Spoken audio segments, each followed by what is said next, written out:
তো গাইজ আমি এখন আছি আমাদের সিলেটের পুরাতন রেল স্টেশনে এন্ড আজকে আমরা এই সিলেটের পুরাতন রেল স্টেশনটি এক্সপ্লোর করার চেষ্টা করবো এন্ড এখানে কি কি রয়েছে তা এক্সপ্লোর করার চেষ্টা করবো এন্ড ভিআইপি ট্রেনের ভিতর আমরা এক্সপ্লোর করবো। So let's find out.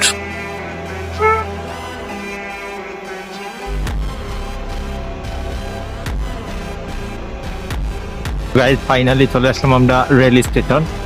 তো আপনাদেরকে আমি ব্যাক ক্যামেরা দিয়ে দেখাবো রেল স্টেশনের ভিউটা এন্ড এটা হলো আমাদের সিলেটের নতুন রেল স্টেশন যেটা কয়েক বছর আগে উদ্বোধন হয়েছে। তো আপনাদেরকে ব্যাক ক্যামেরা দিয়ে দেখাই।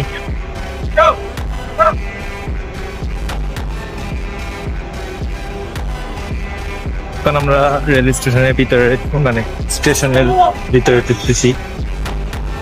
সো এই হলো এখন আমরা রেলের দিকে যাবো, ট্রাই করবো রেলে উঠার। আমি লাইফে ফার্স্ট টাইম আজকে রেল উঠার চেষ্টা করবো। গাইস চলে আসলাম আমরা রেল স্টেশনে। এই যে দেখুন, এটা সিলেটের নতুন রেল স্টেশন। এটা হলো মানে রেল স্টেশনের বাইরের সাইড দেখতে পাচ্ছেন। আর এই জায়গা থেকে টিকিট কালেক্ট করতে